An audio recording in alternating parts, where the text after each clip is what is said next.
There was a comment that came through earlier, which I quite liked, actually, that said, because of research I did later on today, he says, please find me that genius who can prove bias when there's no videos have come out. Well, I think we've just proven that referees have admitted there's bias, or they have bias and grudges, okay? He says, yes, Coote was a prick and should be sacked, but bias can't be proven. I actually researched this earlier on today. I spent about an hour of my day researching this and came back with a list of ways to prove bias and demonstrate and measure it. And these are some of the methods. By the way, I'm not an expert, so I don't know how to implement this. Equally, I don't know how to build a rocket that can fly to the moon, but I know it exists. So I can comfortably state that rockets can fly into space without knowing how to physically build one. So these are some of the things that prove bias, which is why I think we need an independent party to go in. I'm going to list some of them. Here, which is statistical and experimental methods like psychology, economics, social science, and research use this. There's algorithmic tools that can be used. There's audit studies that can be done. There's one here that states around content analysis and linguistic methods, so they can study the language used, for instance, in a referee's report for against one team versus another. Nowadays, they can use AI and algorithmics to like run these reports through to see, is the language more harsh towards Wolves than it is towards anybody else in the league, as an example.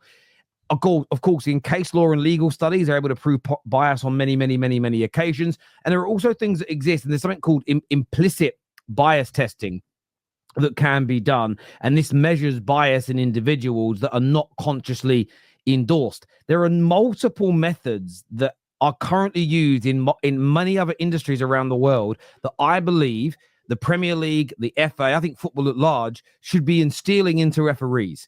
They are human. I understand why someone may become angry at a manager because they've had an altercation.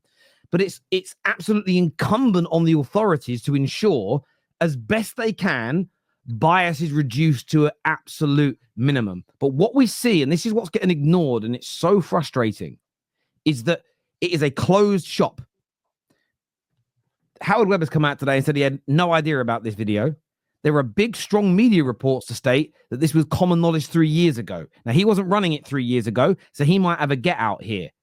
But I've just got a sneaky feeling that more than one person knew about this. Everything is closed shop. They all come out and protect each other one by one when they make a mistake. The media now used to criticize referees. Now, every outlet protects them, generally speaking. For me, there is no smoke without fire. And I think as football fans, to ignore all these separate pieces of evidence and to look at the fact that it is self-managed by the same people making the mistakes that have admitted that they had biases and problems in the past, that tells me that there could be. I believe there is, but I'm very open to being wrong, and I hope I'm wrong on this. There could be major biases, grudges, and problems behind the scenes that I think football at large needs to address. So I appreciate this comment. It's an amazing challenge. Can I just say two things quickly? These things can be looked at and proven and measured. I just said two quick things. Number one, there's a difference between unconscious bias and conscious bias. Conscious bias is different because that's something that he consciously said. It wasn't unconscious bias. And the second thing that I want to say is, even if you forget the David Coote incident, the worst thing out of this whole thing was a referee telling Danny Simpson that I should have sent you off, but I want Leicester to win the league. If you're a Spurs fan listening to that, how do you feel right now? Maybe you probably could have been robbed of your only Premier League in your life. If you're a Spurs player of that era listening to that, how would you feel? This is why, like, of course, when they were saying it, when Danny Simpson was saying it, he was like laughing and shit, and it was like a funny, jokey thing. But if the people that are affected by it, it's not funny. Like, people laughed at the hand of Rod thing, but me as a Liverpool fan, I didn't find it funny because we lost the league by a point.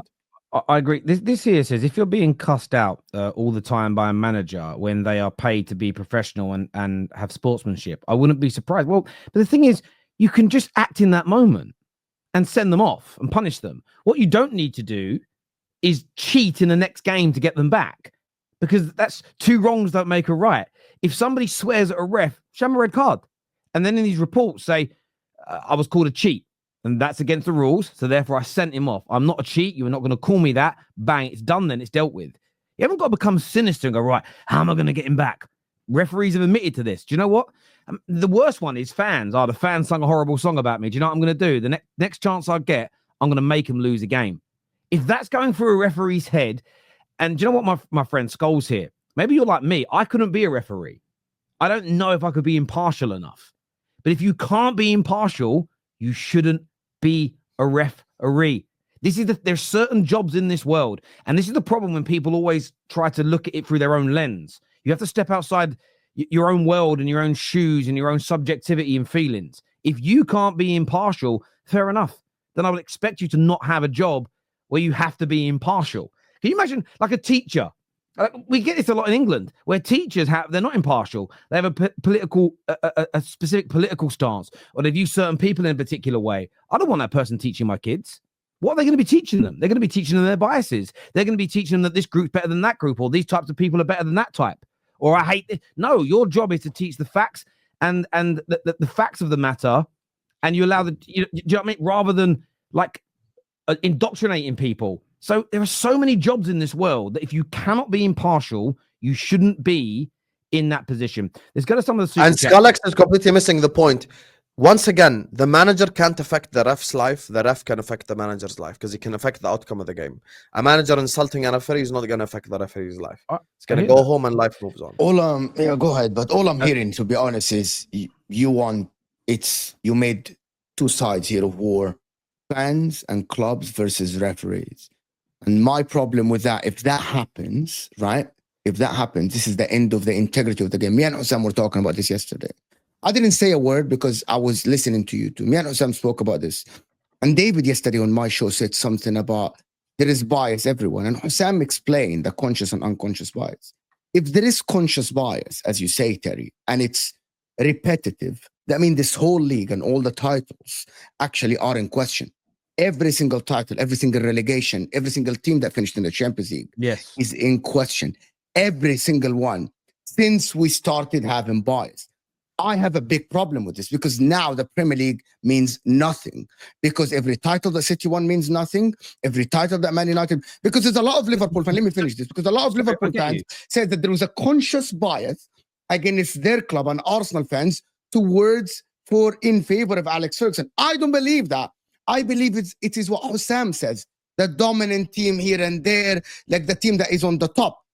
If we go down that route, that there is conscious bias, it's a choice, it's done. There's no football because there are no decisions that it's fair here. But where I understand your point. Where I disagree with you is that I don't think you can eliminate bias 100%. I've never made that claim. But we should be doing everything humanly possible to make the decisions as unbiased as possible. Therefore, as I'm saying, outside help, open up the books, as people would say. Stop making it so closed shop, and only we're going to see it. Have you ever thought about it? Why do they do that, Terry? Have you ever thought about why? Well, so it has to be a reason, right? You always ask the why. It has to be a reason. Yeah. So, hang on. So, are you suggesting that they know it's corrupt as fuck, biased as fuck, but if that comes out, it ruins football? I don't believe they know it's corrupt. I believe they're trying to do their job to the best of their knowledge. I genuinely believe that. Part of it is protecting wrong decisions. They know they're humans. I listened to Pierluigi Collina. I listened to Martin Clattenburg right before and Howard Webb. What they said when they did interviews is that we try as much as we can to take our bias and our anger once we step on the pitch. And I asked the referees, it's part of being a top referee. There is a difference between the Sunday League referee and the top referee. The people that should make it to the top level is the people that can separate their emotions once they step on the pitch. Everyone has emotions. Jurgen Klopp cussing this, Pep Guardiola cussing this guy, Erling Haaland screaming at the referee's face. They go home and they think exactly what David Coote said. The problem with the David Coote is he took it to a different xenophobic thing, which is what Hassan said, the German thing. But I am sure that other people, when Haaland screamed and yelled at Simon Hooper's face, I'm sure he went home and I'm like, what is this guy screaming at my face? So I understand this, and that I don't expect the referee not to feel any particular way about that in the moment. Yes. But the problem that I have is with the volume of stories and evidence that's come out, plus with it being closed shop. It's just us. What are they doing to ensure that those frustrations in the moment don't become a grudge, that become a long-standing bias. Now, maybe they do everything in their power and actually doing a really good job. And maybe my theory and my belief as of right today that there is a lot of this going on, maybe it isn't.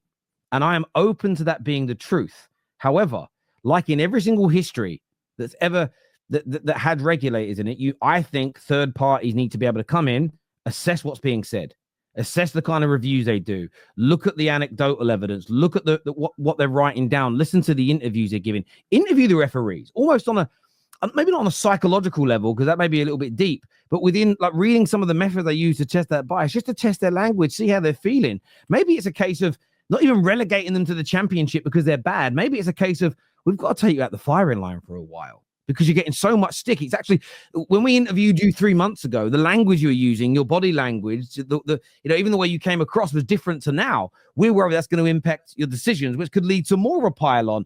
There is a way. This is also about protecting referees at the same time. This is bigger than just me thinking they're deliberately trying to hurt everybody. It's about trying to get the best decisions possible. And for me, when I see the level of inconsistencies, I've said it for a while, I don't know if they're that stupid. I just feel as though they're always trying to protect each other. And what are they protecting? But the only way through this is to open up the books. But as you're saying, maybe they're covering something else up. I don't know what it is. And maybe that will ruin football forever. So I understand why they don't want to do it. But equally, that would prove the conspiracy theory is a little bit right. But viewers, I'd love to get all of your views and opinions on this. Something I'm passionate about. I will say this before the end as well, before we move on. This does not mean you can't criticize your team.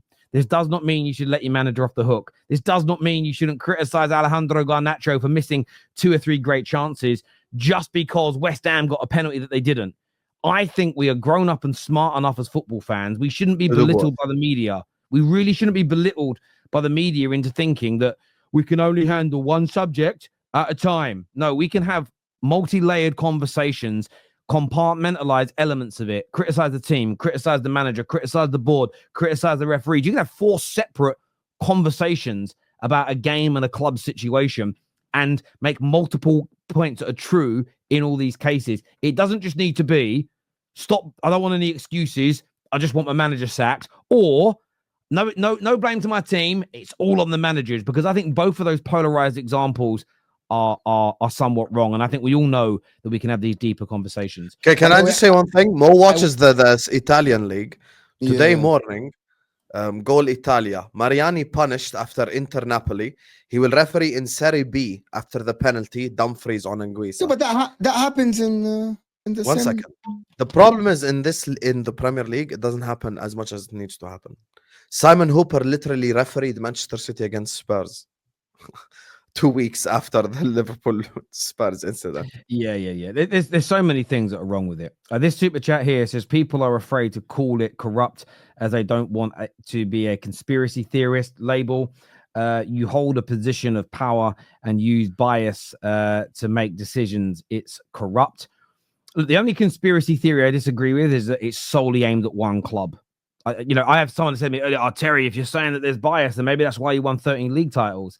Again, but if you actually listen to what's being said by these referees, the players and the teams that give them stick are the ones they tend to have the bias against.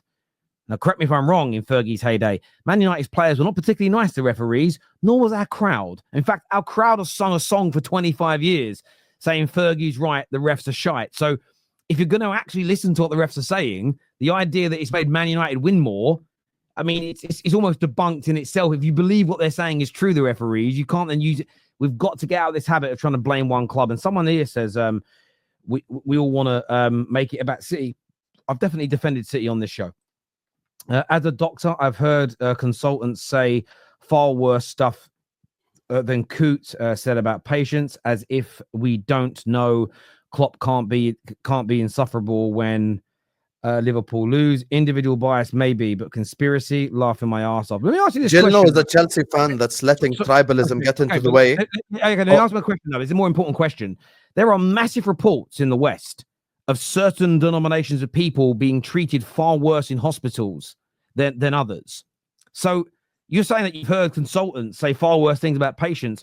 Well, there is a lot of claims, at the very least, that this leads to certain groups of people dying more than others. So to say that there can't be, the fact that this is reportedly widespread in the health profession, you know, and I don't know enough about it. I'm just putting it out there. It's a claim that's out there. I'm not stating that it's true, but for you to be laughing at that when your industry, as you know, you're a doctor, a very well educated person. I respect that greatly for what you do as well. Do a fantastic job, but there's massive reports of it existing in your industry, and you know, some people think it's true. So, and also you're being very tribalistic about this whole conversation, and the tribalism is getting in the way of your opinion because of the same thing was released about Anthony Taylor, Maresca, and Chelsea. You'd be the first person calling for a conspiracy. So let's not go there. Refs in any sports must be above reproach. His statement automatically disqualifies him. His own doing. Showing bad judgment is not good for a ref. Yeah, doing the video anyway means you shouldn't be a ref because it does show bad judgment. That's a great point. Patrick says referees are there to uphold the integrity of the game. The PGMOL keeping calls into question their integrity as an organization. It totally undermines their position. By the way, Patrick, what they're going to do is they will throw him to the wolves. They will make a big song and dance about it to prove they care, because this will be the right time to do it. I wonder if we see fundamental change and that impacting things on the pitch. Problematic, sack the individual for institutional errors. Listen, Harold, I hear you on that, my friend.